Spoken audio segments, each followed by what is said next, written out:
Hola chicos, and welcome to another CSEC Spanish lesson. So in today's session, we are going to look at the preterite tense. So if you have not already looked at the imperfect tense, please stop this video, look at the imperfect tense, and then come to look at the preterite tense. It helps this way. So let's get ready. So what exactly is the imperfect tense? Just to recap, the imperfect tense talks about actions in the past, but it does not specify when the action or actions took place. It gives an idea that the actions were continuous in the past, they were repeated in the past, and they occurred within an unspecified time period. The preterite tense, on the other hand, is quite opposite. The preterite tense is very similar to the English simple past tense, where we just talk about an action that has been completed. We understand that the activity was done, and it was not continuous, it was not repetitive in the past. Before we get into the actual uses of the preterite tense, let's look at the conjugation. So unlike regular verbs in terms of present tense, regular tenses rather, the present tense, and some of the other tenses that you would have been exposed to, the preterite tense has two sets of endings. So the first endings that you're seeing here are for AR verbs. So let's talk about these. For AR verbs, you simply remove the AR and you add a as the o amos add-on. You would notice here that the amos follows the present tense endings for the nosotros form, and that is absolutely correct. For ER and IR, we have one set of endings here again, which is E is the io, imos, ieron.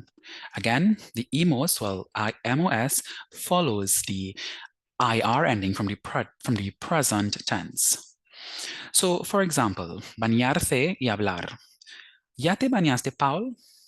So, ¿ya te bañaste, Paul? Laura habló conmigo. So, what do these sentences mean? Have you bathed already? Right? Or did you bathe rather? Did you bathe already? So, let's see what these sentences mean.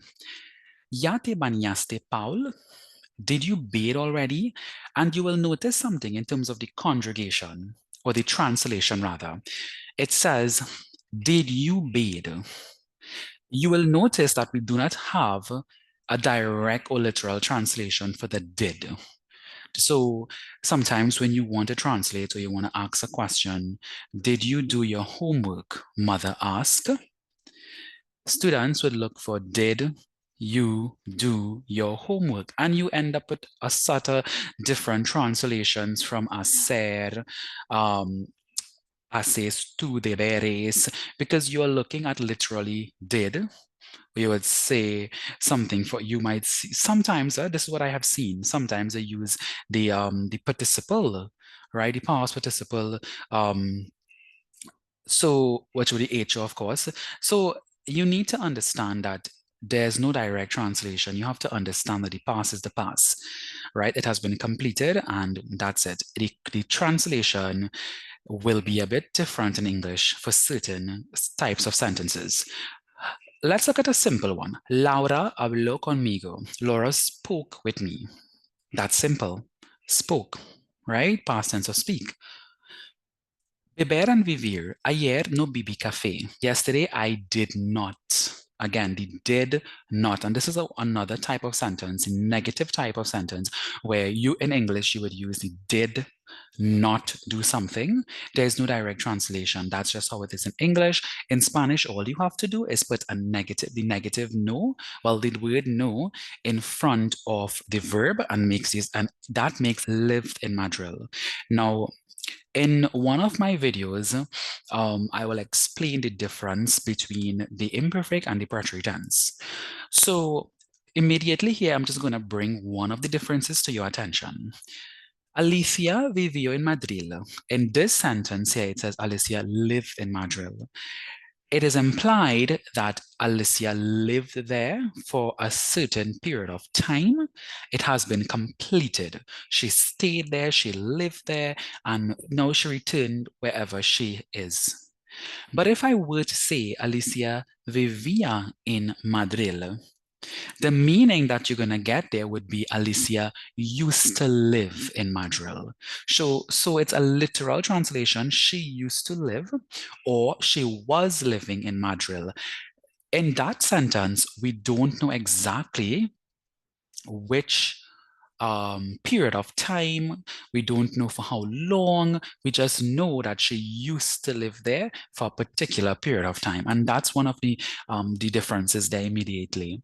So let us look at the conjugation examples. We have comprar. When you remove the AR, we put E, aste, o, amos, aron. So you get compre, compraste, compró, compramos, compraron. And it's a simple past tense. I bought, you bought, he bought, she bought, etc. We bought, they bought. Now we have comí, comiste, comió, comimos, comieron. And viví, viviste, vivió, vivimos, vivieron. You will notice here, right, that again, there are accents. I need to mention that accents are very important. Without the accent, let's say for instance, compro, without the accent, that basically means I buy from the present tense. But with the accent, it means he bought or she bought, right? Or usted bought. Compré. Without the accent, this is the subjunctive, the present subjunctive. And with the accent, it becomes the preterite tense. Yo compré, I bought. So it's very, very, very, very important that you include your accents. Now, let's look at the meaning in particular. I want you to grasp the translation. So immediately you will be able to understand the differences between the imperfect and the preterite tense. So here you have yo comí, which means I ate. And guys, that is different to comía, which is the imperfect tense, because yo comía means I used to eat. So I used to eat something and I no longer eat it, right? Comía pollo cuando era joven. So I used to eat meat or chicken when I was young. So that implies that now I don't eat it, right? But if I say ayer yo comí pollo, that means yesterday I ate chicken. So you can clearly see the differences there. In the first example, I was talking about an unspecified period in the in the past, where I used to do something, which is different to now. But yo comí means I did something very recently, right? Like yesterday, as I said, ayer, and I did it, and that was completed. It doesn't give me any sort of ideas or any sort of understanding that, okay, it used to happen in the past and perhaps it's a change. Okay, so these are your examples. And of course, Vivi lived, which I already explained in the previous video, slide. The irregular verbs. So we're going to break up the irregular verbs and I'm going to take it one at a time. So the irregular verbs here, these verbs are highlighted for a specific reason. Let's look at dar and ver, for instance. So dar and ver, dar means to give and ver means to see. So you get di, diste, dio, dimos, dieron, vi, viste, vio, vimos, vieron. If you notice it, you'll realize that it's very similar in conjugation. It's just that this is di and this is vi. And that's what we want to highlight here. They are very close in conjugation. One is di, one is vi. This means I gave and this means I saw. So again, I saw, you saw, he, she, usted saw, we saw, they saw, and this is gave, I gave, you gave, etc. Ser and ear. Now you'd notice, and you may probably wondering if there's a grammatical error here in terms of conjugation. No, there isn't. Ser and ear, both verbs are conjugated the exact same way in the preterite tense. So fui, fuiste, fue, fuimos, fueron. Now, what are the differences? How can we really note the differences? Ser is used with, remember the acronym doctor, but be careful, not everything in the preterite tense under the acronym doctor will apply here. That will only be clarified once you understand the difference between the imperfect and the preterite tense. However, I want to just let you know that the difference between ser and ear is very easily distinguishable. For example, ear will always be accompanied by the preposition a, para, or in, depending on what you're talking about. For example, voy en carro, I go by car, right? So if you say something like fui en carro, I went by car. Now, if you say voy para Mexico, I'm going to Mexico. Fui para Mexico. I went to Mexico. Well, in this case, you could also say fui a Mexico. I went to Mexico, which takes me to the next one. Fui a. The verb ir is always accompanied by the preposition a. So definitely you will be able to distinguish that an ir. Your teachers, the examiners would be able to distinguish this. Ser, again, you wouldn't see any of the prepositions there. You would mostly see maybe a noun. You might see maybe an adjective, right? But not really a preposition. So continuing, the next set of irregulars now are those that have a stem changing, or stem change rather, in the preterite tense. Now, let's deal with one set at a time. So the first set of verbs we're going to look at would be the kar, gar, and zar verbs. So that is just basically a saying, kar, gar, and zar. It's easy for you to understand or remember. So what happens here is that verbs that ending in car, C-A-R, the C changes to Q-U and then you add the E with the apostrophe. But you will notice that that only takes place for the yo form. Okay, the subject pronouns here are a bit mixed up and I was unable to change it. So I just want to take note of it. I'm going to put the correct thing and then you can always just copy this down when you are taking your notes, right? So as you would know, we write it yo. This is yo busque. And then this is actually nosotros. As you know, it's usually written in I, you, he, she, it, we, and they form. I'm not too sure what happened here, but I just want to clarify. This is the él, ella, usted form.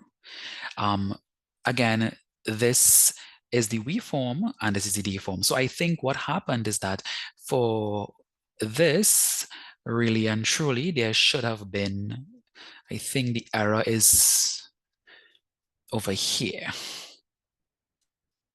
Right? So this should have been buscaste. At the time I'm recording this, I honestly didn't pick this up, so I'm just going to make sure that it's correct. So busque, buscaste, buscó, buscamos, and buscaron. So now it's in the correct order, right? Empecé, empezaste, empezó, empezamos, empezaron. So let's focus on here for now, right? Like I said, so generally what takes place, I'm just repeating, for verbs that end in CAR, only for the yo form, guys. Just remember that, only for the yo form. You'll realize that was highlighted in this greenish bluish color because you are seeing that only for the yo form, the C actually changes to QU and then they add the regular ending E. Every other form follows the same conjugation where you just remove and add aste or amos add-on. For GAR verbs, and I'll give an example on the screen. For example, llegar, the GAR changes to G, G, U, E with the accent on it. That's for the U form only. So everybody else would be the same. For example, llegaste, when I remove the AR, then you get llego, then we get llegamos, and llegaron. So you can also take note of this, pause and take note, right? Empezar, the ZAR for ZAR verbs, the Z changes to C and then we add the E. So you get empecé, but then everybody else, empezaste, empezó, empezamos, and empezaron. Cool. So now we're going to look at where there's a stem changing. So if you remember the present tense, you know that there are some verbs that actually takes a change, right? Some verbs have a stem change, a vowel change, etc. So usually these verbs, these same verbs, what happens is that the E just changes to I. So like seguir, you get but, I should mention, it only takes it only affects the third person. So that's one of the beautiful things about it. In the preterite tense, so let me just repeat, make sure you understand it.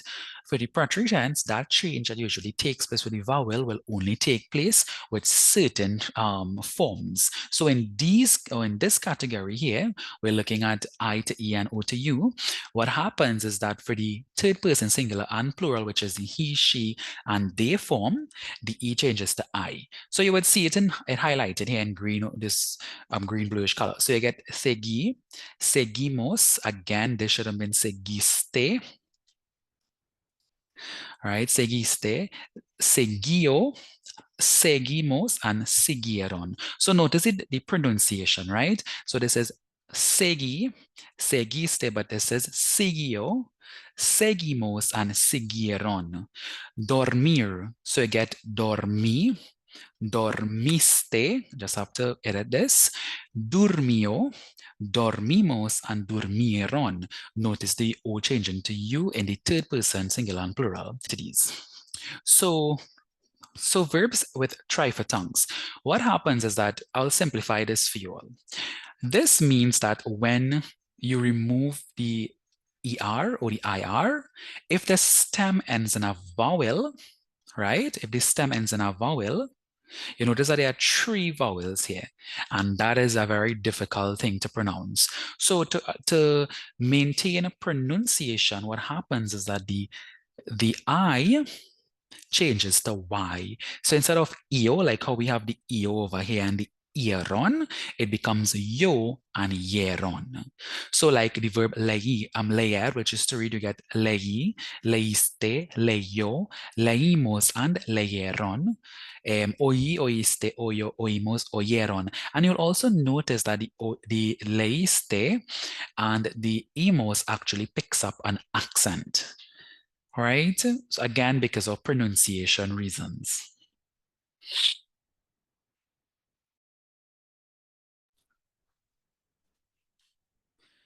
So these are irregular stems, and I do advise students to learn them off. Right? So guys, I mean, it's like a stem you have to learn, and then you just add the endings. Now remember, we don't use the vosotros form, right? So I left it because some schools actually told me they do. It's very strange because in the Caribbean and Latin America, we don't teach a vosotros form, but I left it. So like, for example, we get estar becomes estuve, andar, anduve, tener, tuve, with the UN stem, so saber becomes soup, pud, pus, coop, cub, lo siento, traj, traduj, produj, is, vin, kis, and dij. So basically add these endings, right? So this is it here in its entirety. So like andar, you get anduve, anduviste, anduvo, anduvimos, anduvieron. Notice there are no accents because the entire thing actually changes, right? Okay, so let's look at some examples. ¿Qué hicieron el sábado? What did you guys do on Saturday? Again, notice the did you all or did you guys, because it's hicieron. Lo siento, tuvo mucho trabajo. I'm sorry, I had a lot of work. Nosotros estuvimos enfermos. We were sick. Now, this is different from estábamos enfermos. This basically tells us that we were sick and we got better. So we know for a fact that we are good now. No supe qué hacer. I didn't know what to do. And ¿qué te pusiste esa camiseta? You wore that t-shirt yesterday. All right. So these are some useful expressions that trigger the preterite tense that you can review. So you can pause and take notes. So let's just get into the uses. I would have already mentioned the various uses, right? So I said to you all before that it's used to talk about past actions that seem to be completed. They are finished in the past. They are used with actions that refer to a specific beginning and ending, and it's a sequence of past actions. For example, ayer compramos una pizza y vimos una película. So yesterday we bought or we purchased a pizza and we saw or looked at a movie. Yesterday, sorry, we bought a pizza and watched a movie. Okay, so again, actions completed in the past, we're just going to specify a little bit here. Hoy no desayuné. I didn't have breakfast today. Charlie compró un coche nuevo. Charlie bought a new car. Ellos limpiaron su cuarto. They cleaned their room. ¿Supiste que Greg y Pam se casaron? Did you know that Greg and Pam got married? Actions that occurred or began at a specific point in the past or lasted a specific amount of time. Empecé a trabajar la semana pasada. I started to work last week, or I started working last week. Mis hermanas nacieron en abril. My sisters were born in April.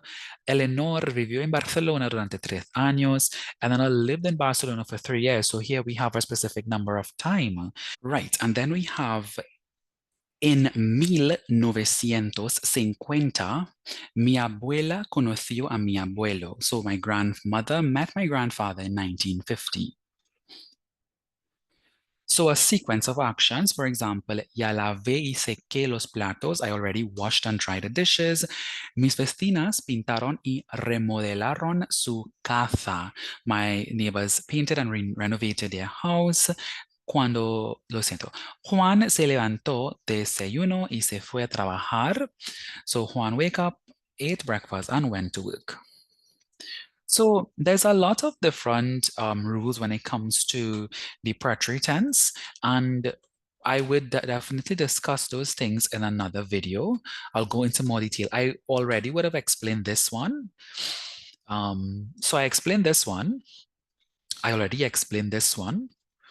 And I explained this one, but you can pause and take down your notes.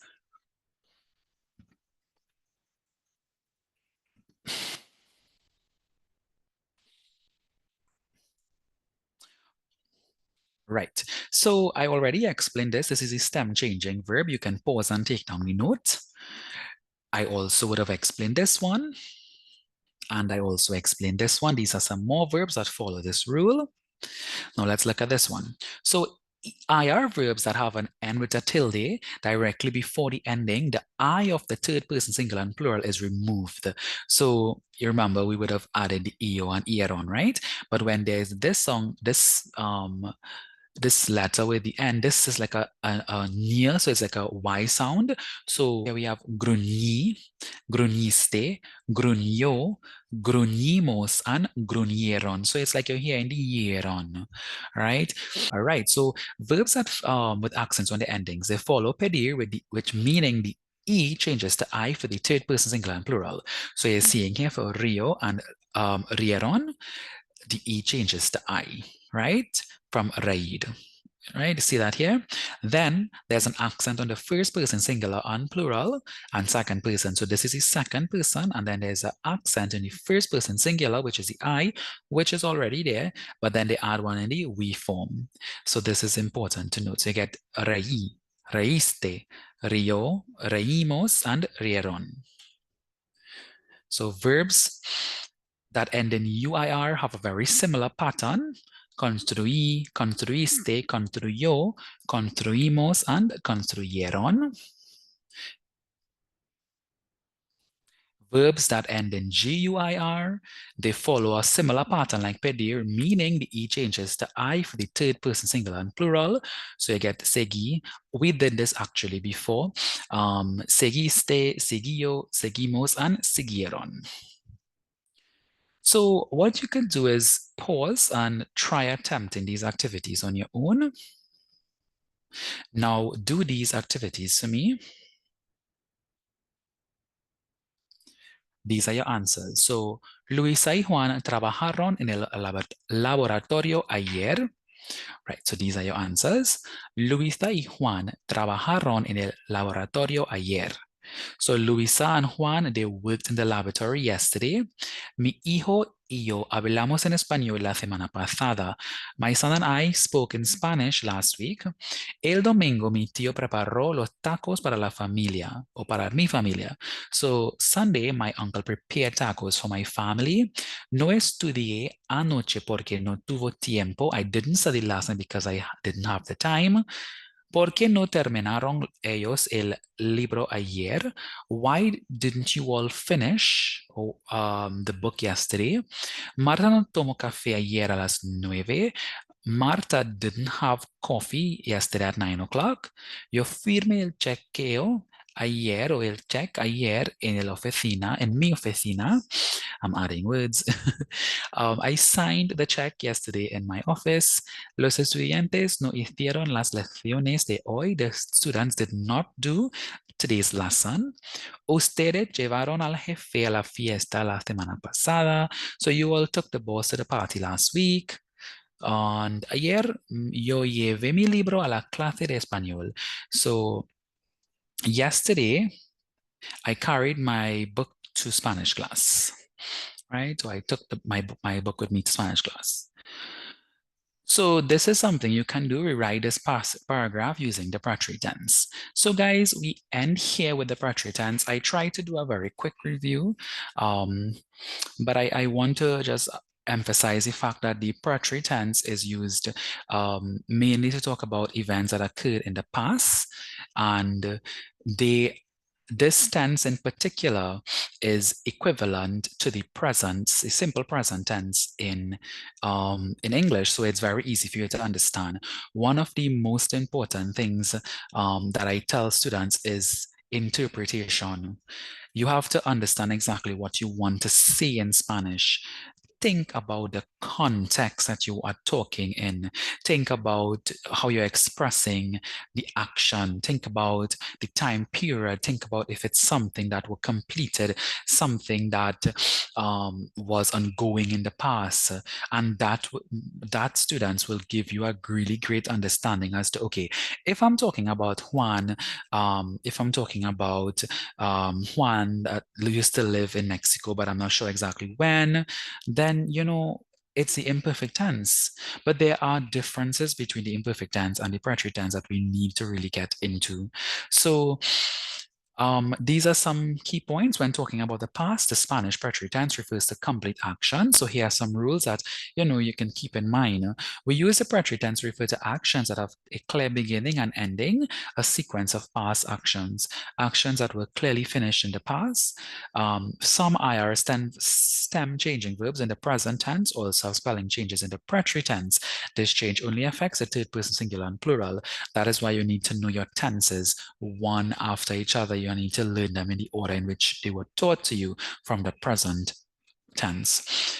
Verbs ending in gar, zar, and kar have a constant unchanged when being conjugated to the first person singular form. Irregular verbs in the preterite tense have major changes in their stem, and their endings are slightly different from regular verbs. Trigger words for the preterite tense refer to a specific moment in time, which is what we spoke about, or which is what I would have given to you all in this slide over here. Right? So a esa hora, ayer por la tarde, el año pasado, la semana pasada, esta mañana, en ese momento, hace 2 días. And you would notice it's different from the trigger words that I gave for the imperfect tense. For the imperfect tense, all of the trigger words were mainly based on repetitiveness. It would have based on things that occur frequently. For this one, you realize that these set phrases here, or these trigger phrases, indicate that it's a moment in the past, it's a specified moment in the past, or a period in the past, a time that we are sure about. Okay, so guys, until then, don't forget to subscribe, like this video, comment for more.